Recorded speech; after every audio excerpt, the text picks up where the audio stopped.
back in my bedroom in a rented cottage in Beverly Glen, California. The window beside the bed is open. A small noise there causes me to stir. I look up through sleepy eyes and see a man, a stranger, and he's crawling in through my window. I try to scream, but my throat is paralyzed. I want to run, but my legs have lost all strength. As I sit up in bed, I see the other men, 5 of them, all strangers, all surrounding my bed, staring down at me. I know what is to follow, the beating and the raping, and a terrible panic overwhelms me, leaving me weak and helpless. I start to sob wildly, uncontrollably. It is then that I wake up.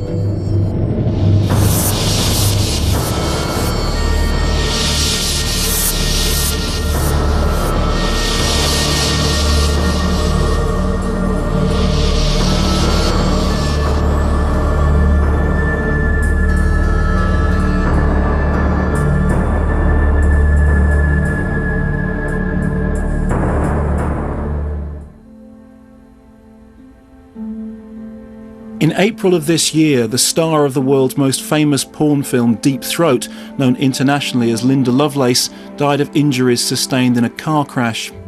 For much of the last 20 years, she had struggled to live the life of a normal housewife, battling health crises and financial troubles while raising the 2 children of her traditionally monogamous marriage. Yet at the height of her fame 30 years ago, she'd been hailed by Playboy boss Hugh Hefner as the new sex goddess of the 70s, bringing the gospel of free love to an entire generation of moviegoers and helping bring hardcore porn out of the shadows and into the mainstream. But behind the dream of the young, pretty and honest sex star who was turned on to all good things lies another story of sexual repression, battery and imprisonment, far more shocking and controversial than the film which made Linda Lovelace famous. Was she really a symbol of sexual liberation, or was she, as she later claimed, not the star but the victim of Deep Throat?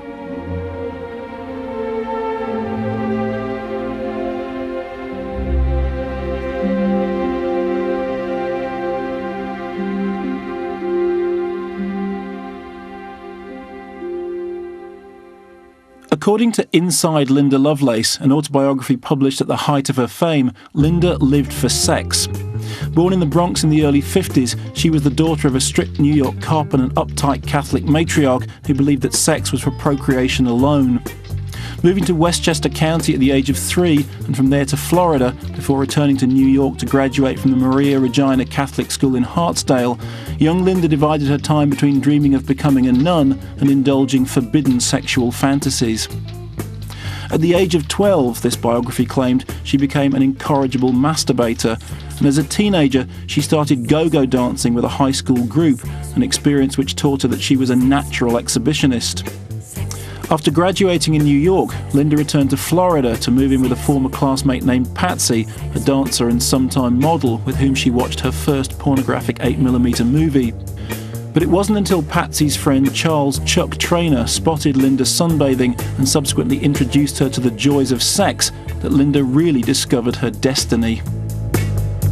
She was a typical hippie, smoked grass and ran around and getting stoned and not really worried about who she slept with or where she slept with them. When she first came down and started staying with my friend upstairs, it was like the first night she came down, the first time they met. She had no idea who he was or I was or anything else, and she just moved in. And then about 2 days later, another friend of mine, a pilot, me and her all took a shower together, and she was pretty liberal as far as sex goes.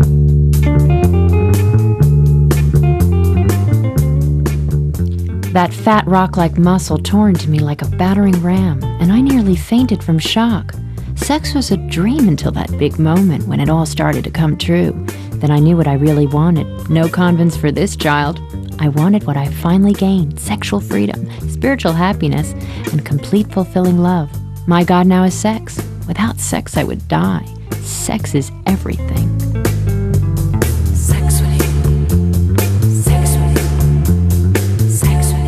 Over the next few months, Linda would embark upon transforming herself into a super sex object under the tutelage of Chuck, who ran a topless bar where exhibitionist sex was rife. Using a hypnosis technique which he'd picked up in Asia, Chuck taught Linda deep throat. It was an impressive trick which was to lead her into the world of porno performance. I convince you that the back of your throat is a great point of stimulation. It's not a point that's going to choke you, it's going to stimulate you. And even if it does choke you a little bit, that's going to be even more stimulation. And you just keep going along those lines and keep going, and pretty soon the person's doing it.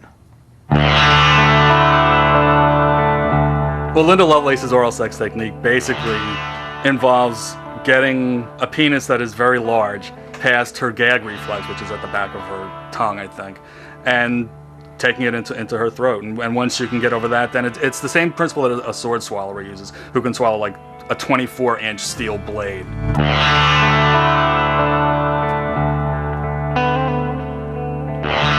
Linda was able to open her throat and relax her throat enough so that virtually any size penis seemed to be able to just simply slide right down into her throat effortlessly and seemingly joyously and erotically. The physical part of the act is really quite simple. It's the mental problem that has to be overcome. It just isn't natural for something to be poking around in that area, and your head tells you so. The deep throat technique took me about 2 months to master. To me, it has been well worth the work, and I keep up the exercises every day. She had this special talent, which she developed so that she could get stimulated, I guess. And here she was, this outrageously sexual creature. And I think that turns a lot of guys on. Introduced by her husband to the world of 8mm stag films, Linda found herself starring in a few saleable porn loops, which attracted the attention of rising director Jared Damiano. With an offer of $1,200 for a 2-week shoot in Florida and New York, Linda signed on to star with porn legend Harry Reams in Deep Throat, a full-length feature fantasy about a young woman with a clitoris in her throat. It was about a girl who couldn't reach an orgasm. No matter what she did, she couldn't reach an orgasm. And she tried having sex with several different people and different lengths, people and all that. And finally, she went to this doctor, who was Harry Reams, and the doctor examined her and figured out she had a clitoris in her throat rather than where it was supposed to be. So she started doing deep throat.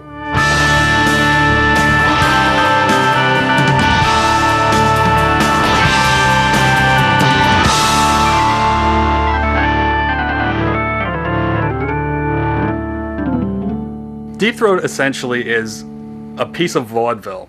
No wonder you hear no bells. You have no tinkler. There's a bunch of corny jokes. Listen, having a clitoris deep down in the bottom of your throat is better than having no clitoris at all. Some setups for other jokes that come on later in the film. It's easy for you to say. Suppose your balls were in your ear. All bookended around sex scenes. But then I could hear myself coming. It was very poorly directed. It was very cheaply done. It was just that amazing fellatio scene that I referred to. You know, everybody was trying to figure out how a woman could perform that act so well.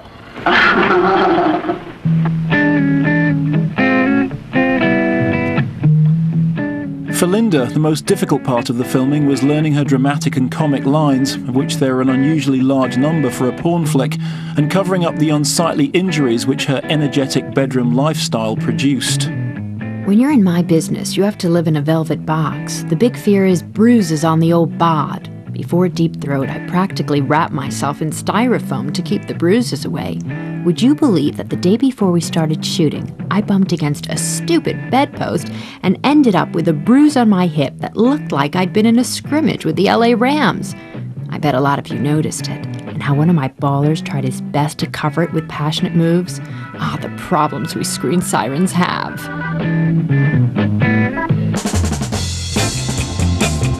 Shot the previous winter, Deep Throat opened in New York's New World Theatre in the summer of '72, where it began to attract a surprisingly diverse crowd of patrons. Not just the usual raincoat brigade, but married couples, professionals, UN delegates, and even celebrities like Johnny Carson, Mike Nichols, Sandy Dennis, Ben Gazzara, Jack Nicholson and Truman Capote.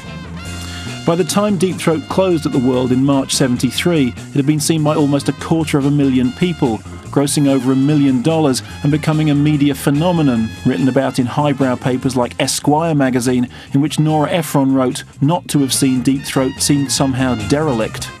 It became extremely successful after Johnny Carson went to see it here in the United States and talked about it on TV, on national TV, and then suddenly you couldn't get in to see it. I mean, it was just wall-to-wall people going to see Deep Throat and trying to teach their girlfriends how to do Deep Throat, you know, so it was pretty funny.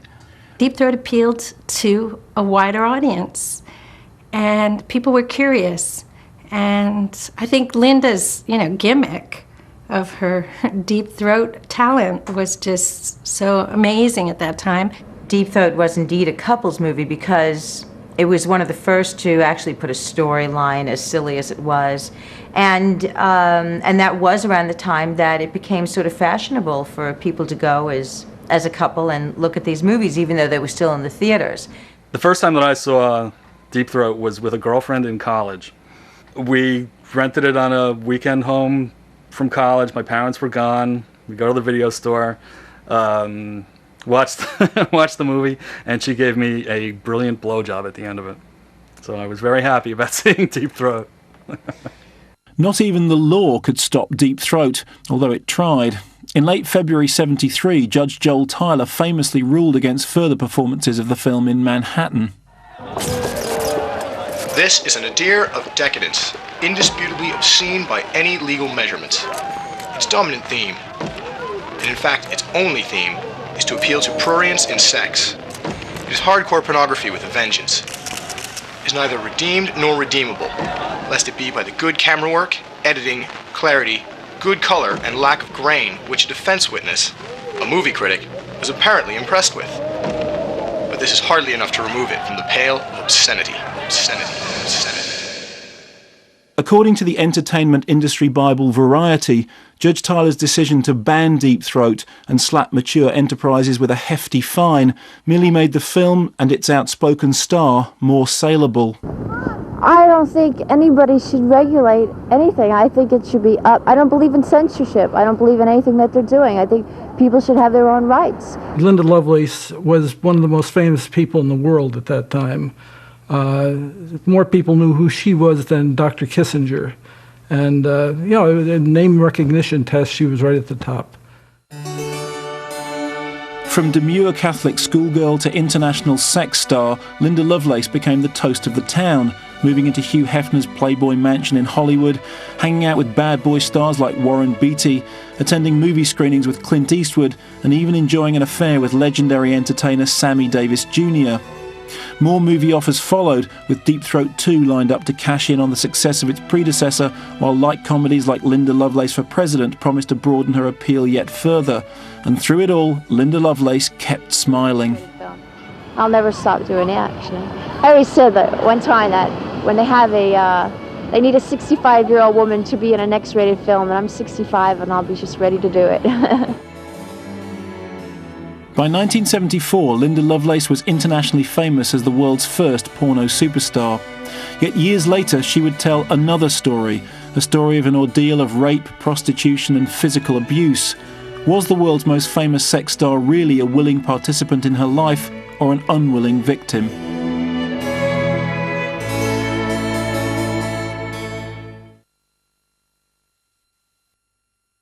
They booked onto the wrong cruise. I'm swimming back to shore! Now their ships come in. Oh! Show me. And boat trip. Price reverse at B&Q. We've driven down the price of more laminate flooring. Last year, this floor master 900 lot cost $10.98 a square metre. Now it's only $9.98. And it's available in different wood effects. Hard wearing with a really strong locking mechanism. Great value at only $9.98 a square metre. That's another price we've lowered. Does the car you're thinking of seat 7 and have room for luggage? Does it have a 6-speed gearbox for a responsive drive? And will it cost less than £16,000? Try the Seat Alhambra and compare it to the 7-seater you were going to buy. ages are very different, but our number's the same. Nice and Easy number 102. Light ash blonde. Works with your own tones and highlights. So you get the most natural color for you. Which is truly the best color there is. Blonde. Nice and Easy by Clairol. Color that fits you perfectly. I'm Bonnie Dacre. I'm in Army Logistics. I love driving trucks. This is my best mate, Vicky. Vicky doesn't get the same rush.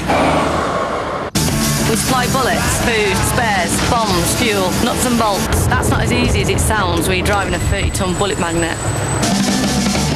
Cross the Army's not for everyone, but it could be for you. Call 8457 300 111 to find out more. Hey!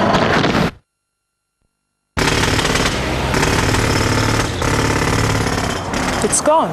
For some people, pain could be gone before they know it, because Anadin Ultra's liquid ibuprofen could hit pain more than twice as fast as normal ibuprofen tablets. She said it's gone.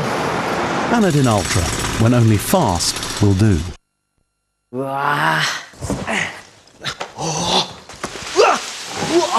Robotだ。うわ、すげえなロボットだよ、おい。全部掃除しろ。バイバイ、ロボットちゃん。おい、ロボット。ロボットちゃん。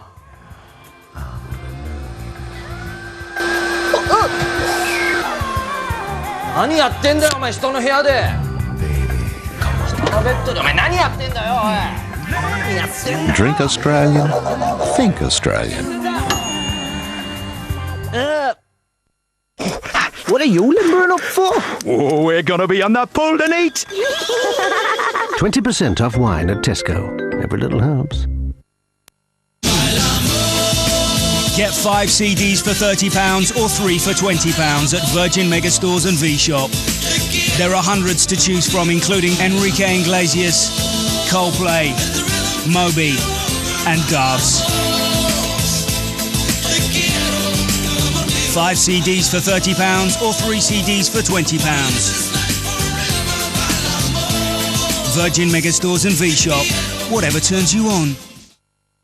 Price reverse on lighting at B&Q. The stylish halogen light was £24.97. Now it's £19.78, saving you over £5. That's another price we've lowered.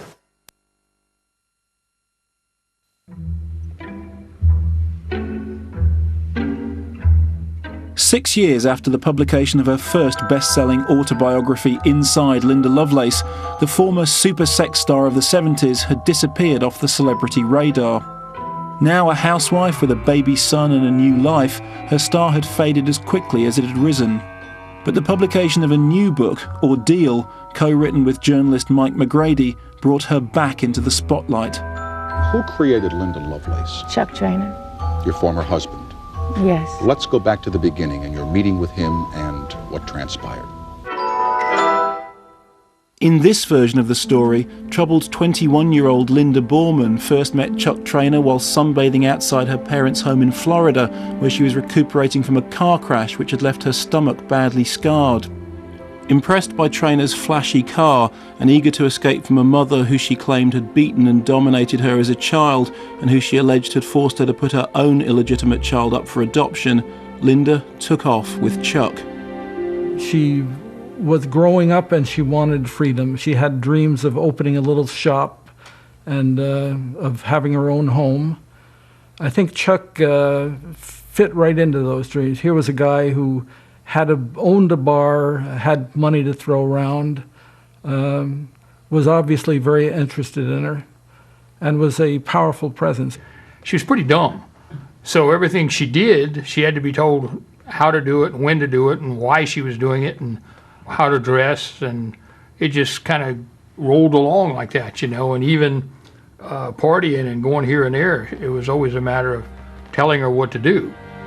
Contrary to the fantasies of Inside Linda Lovelace, Ordeal depicted her first sexual encounter with Chuck as miserable. I didn't know what to expect from a man, and I had no way of knowing whether or not there was anything wrong with Chuck. I realized now that he couldn't achieve a full erection, so I was 21 and sharing a bed with a man I didn't love. The few other times I had made love, there had always been a nice feeling afterwards. There was no nice feeling this time. Afterwards, there was just one question in my mind. Why did I let him do it? There's no denying at first there was a romantic feeling toward Chuck and a hope that he would be the salvation, the man who would take her away from her family and take her out into the world and take care of her. He was not a guy to take care of her, though. He was a complete villain. There was a lot of little things. Gradually, he would drop little hints about things and say that I didn't have to do those things, and that just in passing on conversation, which with people I had always known in my past never even would have had these kind of conversations. While Linda began working at Chuck's topless bar, he prepared for a forthcoming trial hearing for possession of marijuana. But when Linda refused to manage the prostitution business which she claimed Chuck wanted to establish, he allegedly beat her and then taught her a lesson by arranging for her to be gang raped in a hotel in Miami. Why did he take you to that motel? He had the beginning of his new business starting. There's a process called seasoning by which a pimp will find a girl who he feels is particularly vulnerable and able to be turned out, gains her trust, and basically sets her up as a prostitute, answering to him, and once she's in control, then it's very, very difficult for someone who does not want to do that to get out of it. You were taken to this motel against your will? Yes. Were you hypnotized? Well, I really didn't know at the time where I was going. He would just say we were going out for a ride.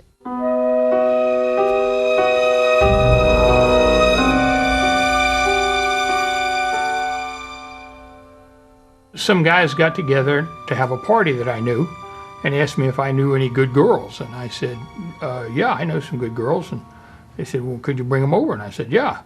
So I took her and another girl over there to the party. And they partied. I had no idea what was going to happen. I had no idea what or who was behind that door. Mm-hmm. What does party mean? You know, orgied, sexual intercourse, whatever. You know, that's, I guess, what else can I say about it? He took me up to a room and there were 5 men. He told me to take off my clothes and told me that I was going to satisfy each and every one of them. I said, "You're crazy, I'm not going to do that." He said, "You are here to satisfy those people." Then he pulled out a .45 and he said, "If you don't do it, I'll shoot you." I think she wanted to do it. I think if I said something to stay with me and to live in my house and to do the things we did, because I would take the company airplane and we'd fly to the Bahamas and have dinner or something. That was a big step up for her, because she was just out of school not very long. I think she did what she did because of that.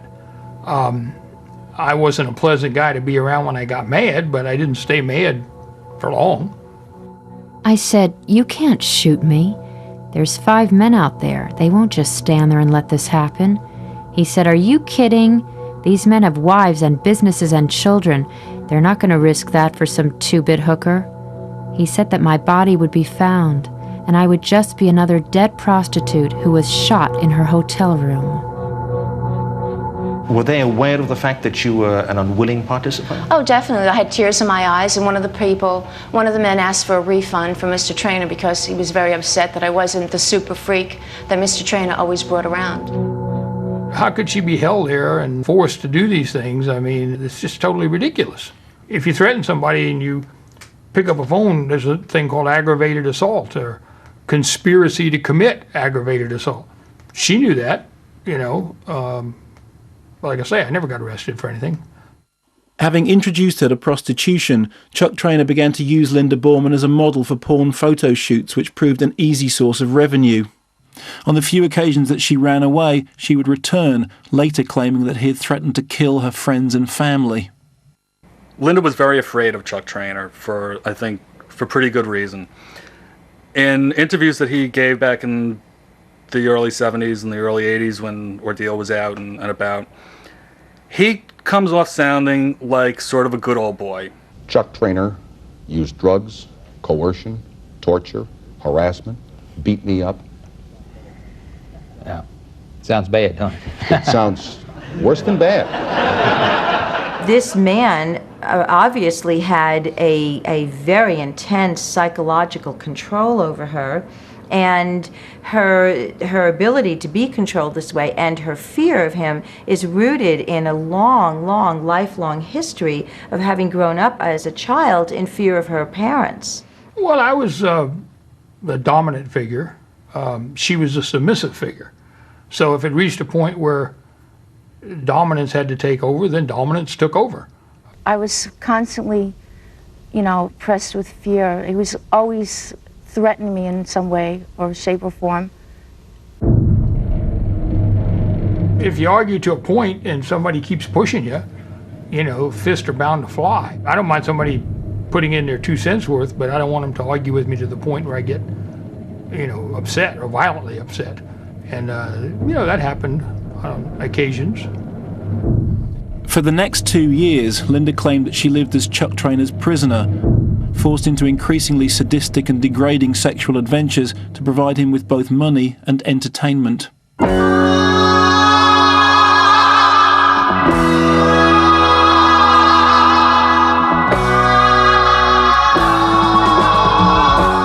When the couple moved to New York, Chuck attempted to fix her up with infamous Madame Zavira Hollander, later author of The Happy Hooker, before turning his attention to the 8mm porno flick industry, where her innocent looks were a saleable commodity. The nature of Linda's involvement in her early stag films, most of which were done before she filmed Deep Throat, was that she was basically told by Chuck Traynor, according to what she said, to film these loops.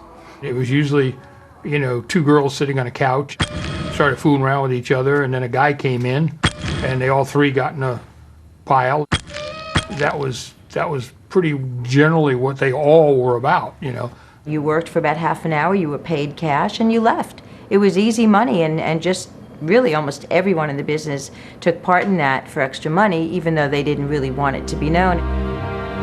According to the revelations offered in Ordeal, however, there was nothing easy about the time Linda spent making 8mm porn loops, which she found a sordid and sullying experience.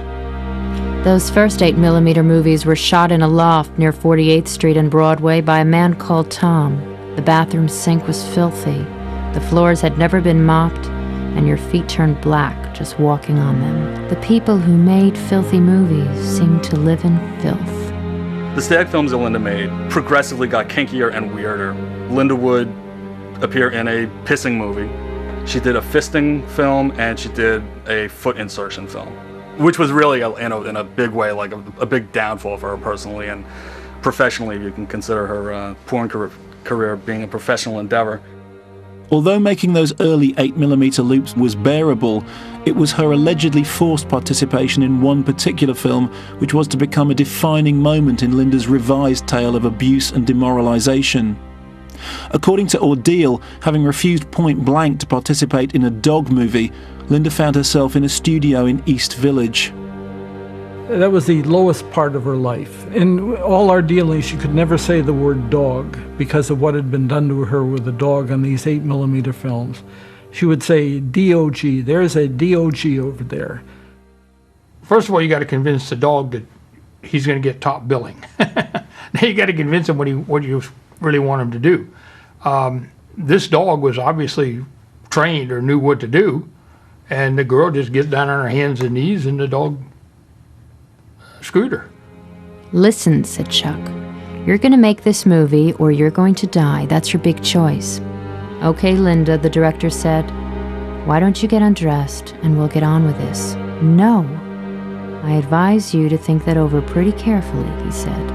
I looked at the men, and then I noticed that on the small table directly in front of them was a gun I had never seen before, and I assumed it belonged to either the director or his assistant. Why would anybody threaten her or threaten to shoot her or anything else when all she had to do was go outside and find another girl? That would be silly. I don't believe or disbelieve her version of the events. I have never seen it. I know people who have, and they say that she looks extremely excited and into what she's doing. If I could have foreseen how bad it was going to be, I wouldn't have surrendered. I would have chosen the possibility of death. I am able to handle almost everything that has happened to me, but I still am not able to handle that day. I've never seen a person more affected by something that they've done.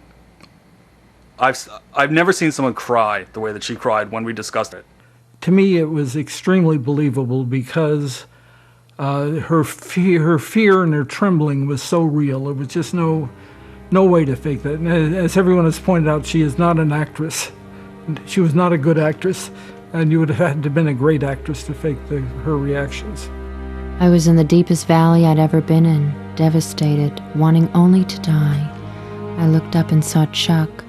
He had to realize this was the worst moment of my life, and he would hold it against me forever.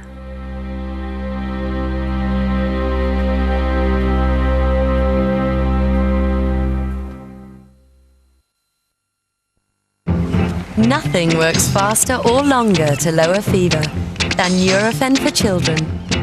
Now available in handy sachets.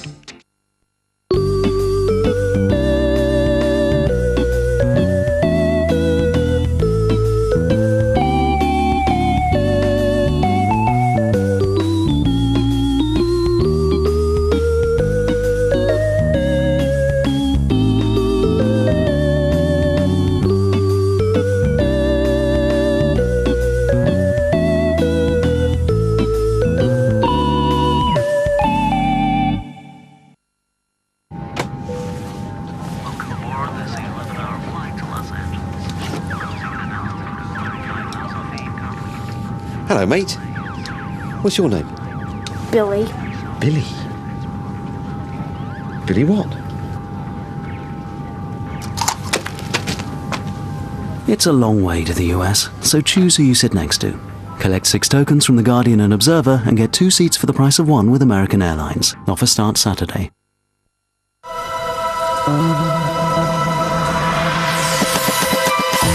Braun, the new fragrance from Lacoste. If you enjoyed American Pie, you'll love Van Wilder. Oh yeah. It's a US box office smash. Oh God. Starring Tara Reid, Van Wilder, party liaison. Bon Jovi return with their brilliant new album, Bounce. 12 fantastic tracks, including the hit single, Every Day. Bon Jovi, Bounce, the album. Out now. Hey, Phoenix, remember last time we met? Yeah, but it still makes you shake like a little girlie. Well, I can hardly wait to put my hands all around you again in Tekken 4 and make that championship title mine. I'm going to pile drive you right into the ground, freak! I'm gonna hurt you!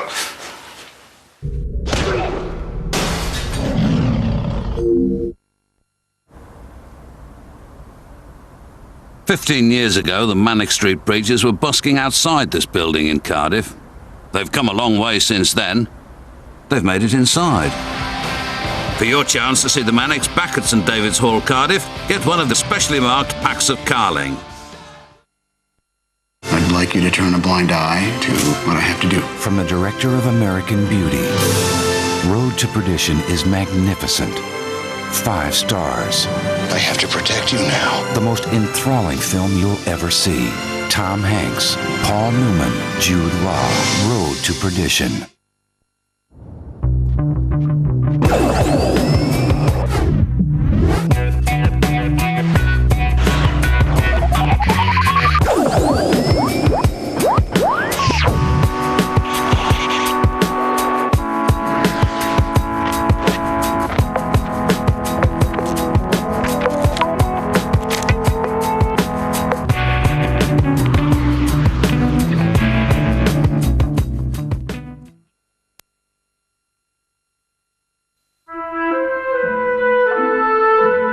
In January 1972, for a fee of $1,200, Linda Lovelace spent 6 days filming Deep Throat, the movie she would later describe as an act of rape.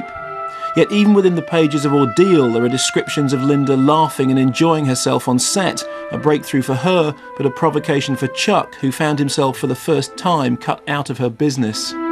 When they were filming Deep Throat, Linda would get a certain amount of respite from being around Chuck Traynor, because when he was gone, she was a lot more comfortable on the set. And she thought that, you know, the beatings would stop, that she'd be treated a little bit better by him.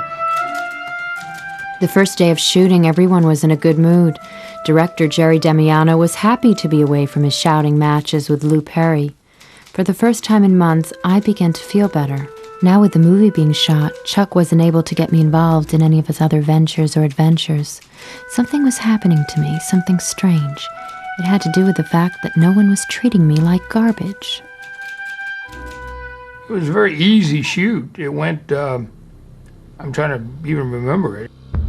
I know Linda at some point said I beat her up or something to try to get her to do the film, but she was already doing the film, so I wouldn't have done that. That would be stupid. I still remember very vividly the way she talked about it and the nightmare she went through in reliving it. We had been smiling and laughing on the set one day, and he got very angry about that and said I wasn't supposed to smile and laugh. And he started beating me for it. And in the room right next to us with the adjoining door and everything was the whole crew, having a party and having a grand old time and listening to it. I mean, I yelled for help, but nobody helped. Contradicting the bedpost alibi of inside Linda Lovelace, Ordeal described the bruises on Linda's legs as the result not of an accident, but of defending herself against an assault by Chuck. He went berserk. He picked me up off the bed and threw me against the wall.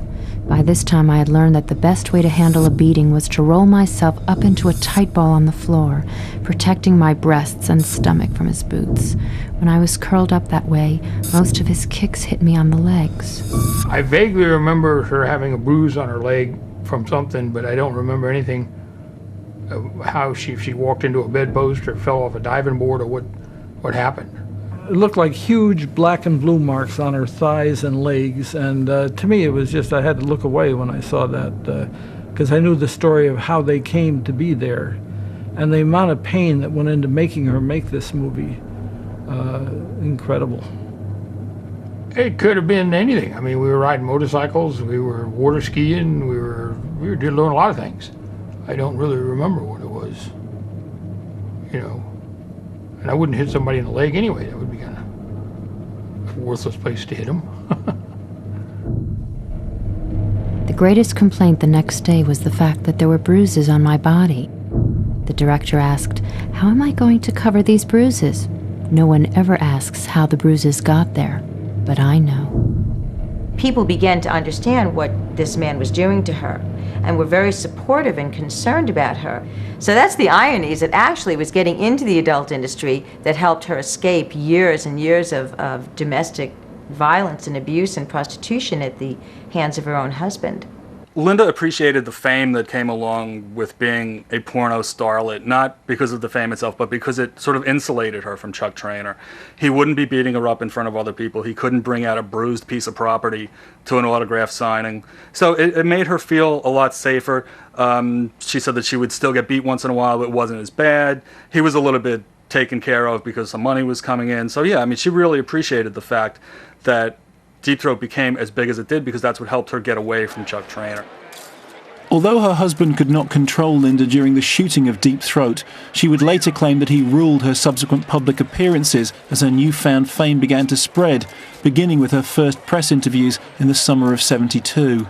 According to Ordeal, it was Traynor who instructed Linda to retain the Lovelace name for all press calls, and who now reinvented himself as JR, the New York City photographer who had discovered Linda in her hometown of Bryan, Texas. Is everything that you say in your book, Inside Linda Lovelace, true? Oh yeah, definitely true. I told exactly how it is. That whole thing was written by Chuck Traynor. He would ask the writer at night what kind of questions he was going to ask the next day, and then he would review with me the answers that I was supposed to say the following day. I schooled her on what to say. Always sound sexy, always look cute. Oh yeah. Wink at the camera, wink at the interviewer. Always talk about nudity, you know, you always want to be nude. With no hang-ups or inhibitions about sex. Always be titillating. I'll never stop doing it, actually. He'd rather be having sex than doing anything, you know, and it was just schooling, teaching her what to say, how to say it, when to say it, Well, Linda, don't you find this a shocking thing to do in front of a movie camera? She would look to him and she would say, she would go back to the script they'd obviously rehearsed was, oh, it's fun, it's kicky, you know, it's the kind of thing I love to do. That hurt me a great deal, too, to have to be interviewed and say that it was wonderful and it was the greatest thing and everybody should see it. I didn't feel that way at all. I was just like a robot. I was told what to say and I said it, because if I didn't, I was beaten brutally.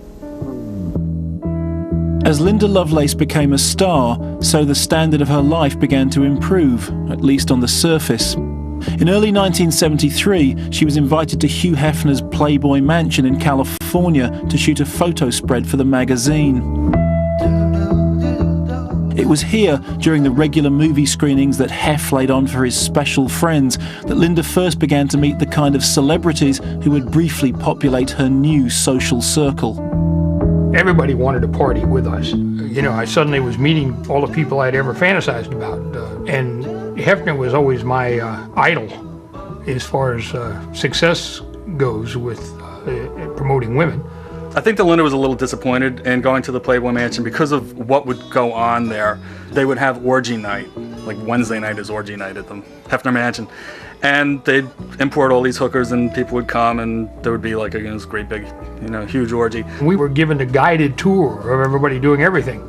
And this is so-and-so and he's doing so-and-so to so-and-so. And you run into some amazing people like that.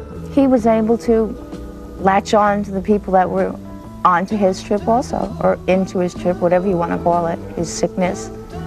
And that was like an advertisement for him, and everybody would come to him. There's the guy that owns the bank downtown, and he's down here on his hands and knees getting his ass spanked or something. And so next day when you went for a bank loan to buy another Porsche or something, you didn't have any trouble getting it. It wasn't the best experience for her, but it sort of, I think it made things easier for her just in terms of Chuck would treat her better knowing that he was the ticket into the mansion, and he wasn't going to be doing anything to her if she was sitting next to, I don't know, Tony Curtis or something, During this period, Linda began a long-standing sexual relationship with superstar entertainer Sammy Davis Jr., a relationship which she claimed Chuck had first engineered, but of which he later became suspicious. Sammy Davis Jr. got in touch with Lou Perino, and I happened to be in the office at the time. And he offered me to Sammy Davis Jr. as a favor. He wanted me to be with Sammy, and Chuck thought it was a wonderful idea. I guess it was an ego thing for her or something.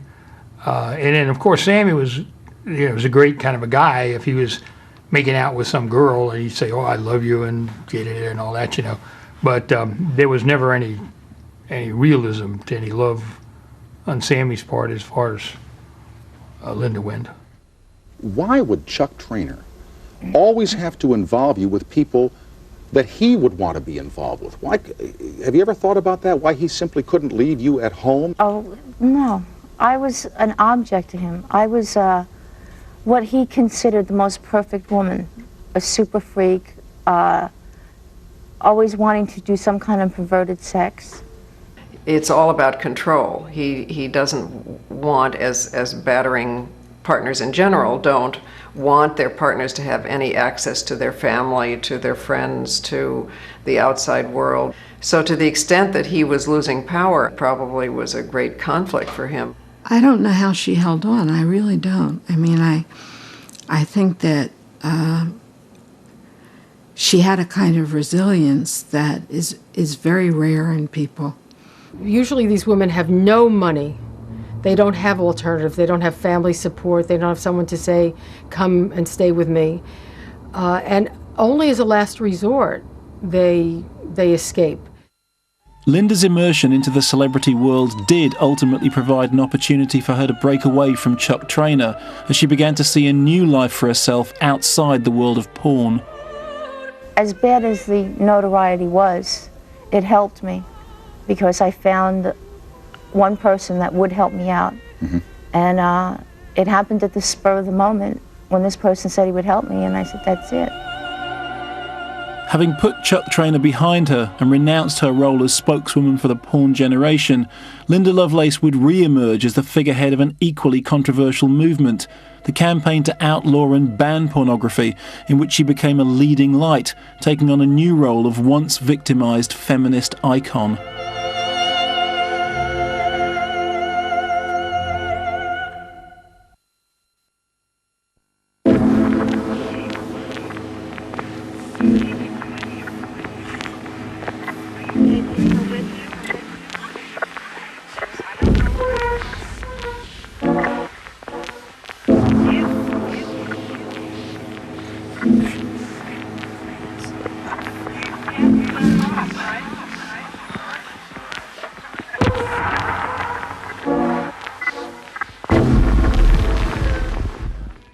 Another amazing Boots offer. Buy one, get one free on over 400 hair care products from within many leading brands. Now available at most Boots stores.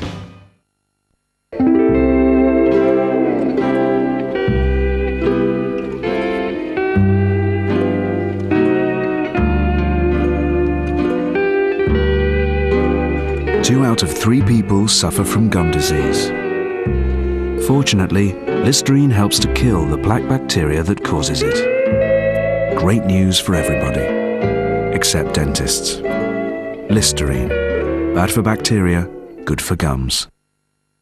Save up to 50% plus an extra 20% off sale prices right across the store at the MFI Autumn Sale Extra. Say no more. Now on. Lost track of how long we've been at sea. Throats so dry. Don't think we can take any more.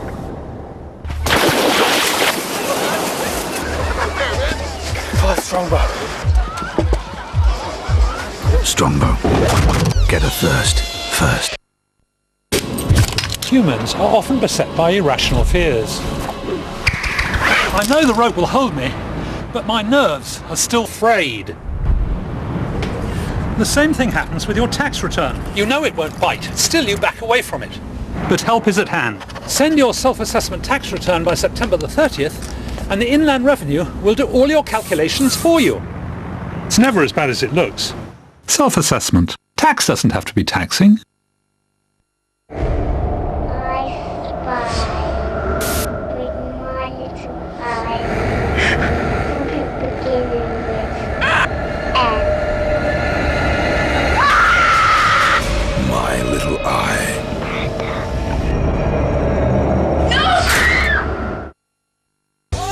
Have you tried the dairy-free alternative to milk?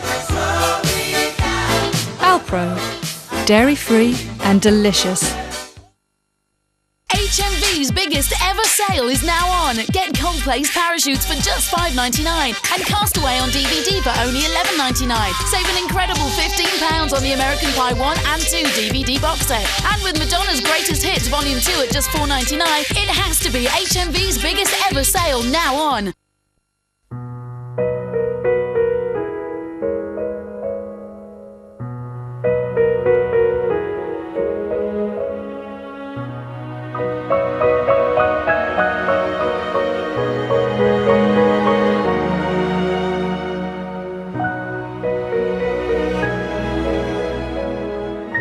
Have you seen how small our prices are?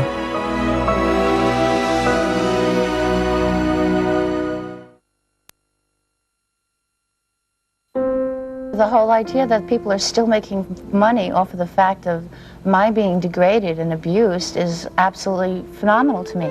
I mean, I feel now that there's finally human beings that are beginning to stand up and get back their self-respect and make a change in them. You know, I'm not saying ban all pornographic movies or anything like that, but Deep Throat shouldn't be playing because everybody that goes to see it is watching a person being raped and beaten. And that to me isn't right. By the late 1970s, the woman once known as Linda Lovelace had put pornography, celebrity, and most importantly, Chuck Traynor behind her. Yet perhaps the most controversial chapter of her life still lay ahead. Having met and married an old acquaintance, Larry Marciano, and borne him a son, Linda had struggled to sort out the financial dealings which had somehow left her penniless, whilst Deep Throat made millions. In desperation, she had dabbled with the possibility of legal action against those who she claimed had imprisoned and abused her. But when this proved all but impossible, Linda tried instead to make some money by writing a book about her experiences with journalist Mike McGrady. When we started doing the book, it was a result of her lawyer speaking to my lawyer and saying, gee, I know this woman here who's living in great poverty. They're eating dog food. They don't have 2 nickels to rub together. And her name is Linda Lovelace. Mike said, listen, I got to see you. I have something interesting. I said, what is it? Came in, he said, I have Linda Lovelace's story. And I said, you know, we don't do that kind of book. He said, no, this is her real story and what they did to her and so forth. Mike was absolutely convinced that Linda was genuine in what she was talking about, which was basically that she was an exploited woman. It was pure instinct that when I first met her, I felt she was telling me the truth, and she was not a woman who was going to lie. What was unbelievable about the story? Well, that she was such an innocent, that she was a slave, that she did a lot of this stuff not wanting to do it. This had not been the impression the world had of Linda Lovelace. Having been turned down by 33 publishers, Linda and Mike McGrady finally signed a deal with Lyle Stewart, who insisted that Linda pass a lie detector test on the veracity of her accusations. Conducted by respected polygraphist Nat Lorendi, the test included questions about Chuck Traynor's prostitution business, the beatings Linda claimed she had received, and the use of firearms on the set of the infamous Dog movie. The results were impressive. Did the things you described in Ordeal really happen to you? Yes. Were you forced by Chuck Traynor to have sex with 5 guys in Coral Gableston in 1971? Yes. Did you see Sammy Davis Jr. go down on Chuck Traynor? Yes. Is it a fact that during your time with Chuck Traynor, you feared for your life if you tried to get away? Yes. Lorendi gave her tests to see if he could tell when she was lying, so he made her tell some lies. And yes, the needles jumped around, and he came to the conclusion she would not be capable of beating the machine. And I don't think she did. I mean, I think she just told the truth. Let me introduce a policeman's daughter who's now a respectable suburban housewife and mother. She was liberated woman in her most extreme form. An ex-pornographic movie star who became a legend in her own bedtime. Taking life and sex on her own terms. But in the 60s starred in dozens of pornographic films. Sensual, unashamed, and approachable. I remember seeing her on television as her real self, as Linda Borman Marciano, talking about what happened to her. And I remember how disbelieved she was. I can't understand how you were forced into it through lust. I wasn't forced into it through lust. I was forced into it through daily beatings, physical abuse. And I thought, okay, this is a case for where a journalist can be somewhat helpful. But how the hell did you manage to smile? Everything she said checked out. It became a choice, smile or die. Well, and I decided to live. And she herself was just so credible and sincere and amazingly careful. We have to think about why it is that we doubt stories of sexual hostage taking or slavery or coercion when we believe the others. And I think it's a kind of version of a rape victim. Right. You know, I mean, 5 years ago we said to rape victims, oh, you enjoyed it, you wanted it, you asked for it. And now we're saying the same things to women who are forced into prostitution or into pornography. With Gloria Steinem now officially on her side, Linda found herself in the company of high-profile feminist writers and academics. Under their tutelage, she would become a public speaker of note and a formidable figurehead in their ongoing campaign against pornography. Well, initially, her cultural impact was to be an apologist for pornography and to make people believe that women liked it and had a good time in it. And her repudiation of that really tore open a window into the world of pornography that most people had never had before. It was amazing to us because, you know, we had our feminist theory, our feminist analysis, and it's one thing, you know, to hear from a feminist who's saying these women aren't enjoying this at all, it can't possibly be, you know. And it's quite another thing to see such a famous, iconic figure of the pornography world come forward and say, I did not enjoy it. The whole thing was a lie. Most people in the States, or probably even here, don't really know what does go on in pornography. And I felt it very important to take a stand and let people know that pornography was not a victimless crime, and to speak up and set the record straight as to what happened to me. What struck me was just how remarkable it was that she could speak in public in this way. But I began to see shortly that it was actually very therapeutic in a good way, because she was being listened to, and for someone who's been silenced for years, you know, that's crucial. I have a lot of mail from people who, you know, in different religious groups and different organizations across the country who are against pornography, from women who have seen me on a show and have been able to make the move that was necessary to free themselves from a situation similar to mine. Having previously appeared on TV and in the press bemoaning the iniquities of censorship, now Linda became the centre of a concerted campaign by Women Against Pornography to launch a nationwide boycott of Deep Throat, which would effectively do what its conservative opponents had tried to do a decade ago: ban it.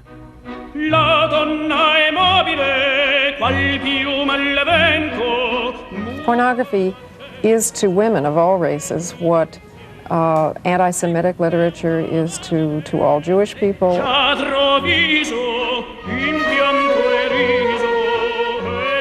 I think she was glad to be able to play a role as a soldier in the movement. It's just basically women that are standing up, and not also men, for their human rights and getting back self-respect. What will your reasons be for boycotting Deep Throat? It seems to me there are plenty of reasons. If, however, you decide to see Deep Throat, I hope you'll pay close attention.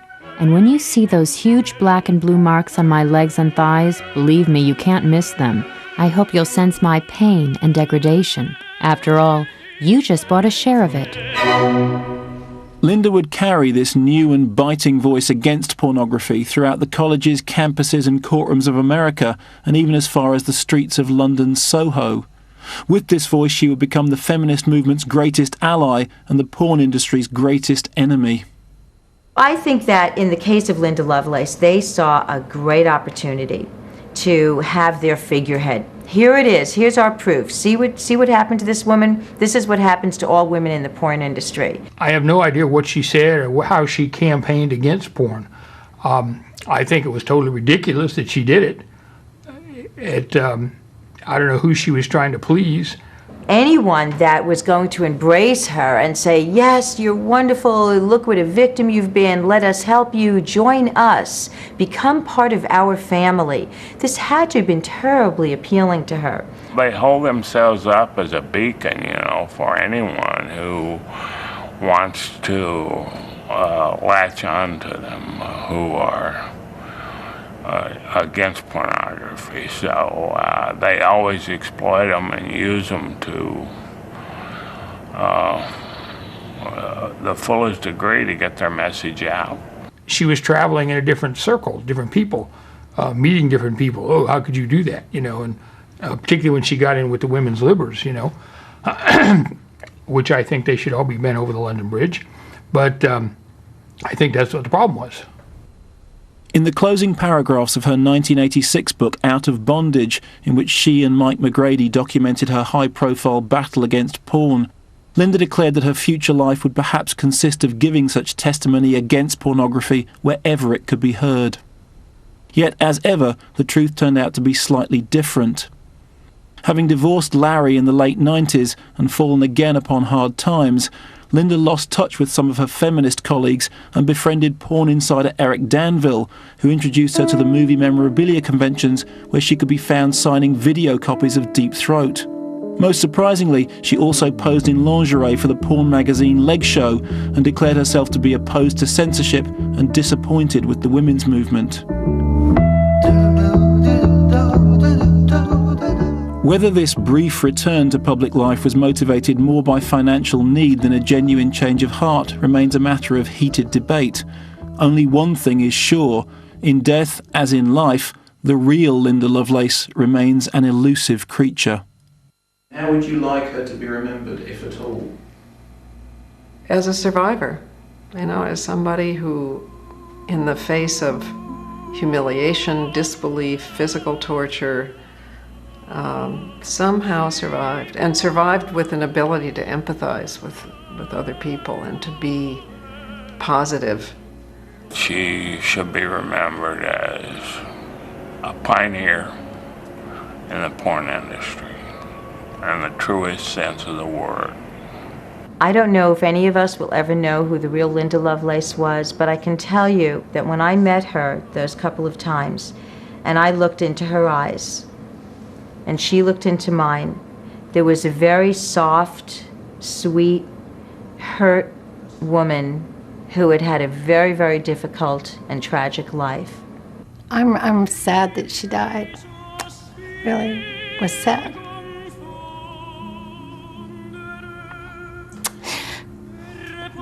And I am really sad that she suffered so much in her life in general. It's a sad story. I think she enjoyed sex. I think she enjoyed the promotion of publicity. I think she didn't enjoy us getting in arguments with each other, but like I say, if you don't want me to get in an argument, don't argue with me, That's pretty much what I think.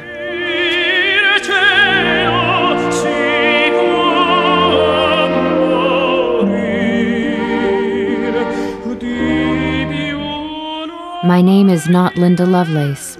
Linda Borman was my name at birth. Linda Lovelace was my branded name, and Linda Marciano is the name I chose. Linda Lovelace was a fictitious character created for exploitation by Charles Traynor. Linda Lovelace did what she had to do to survive and be alive today. As far as I'm concerned, Linda Lovelace is dead and buried. I haven't been able to escape her, but I have been able to make peace with her, to understand her and what happened to her.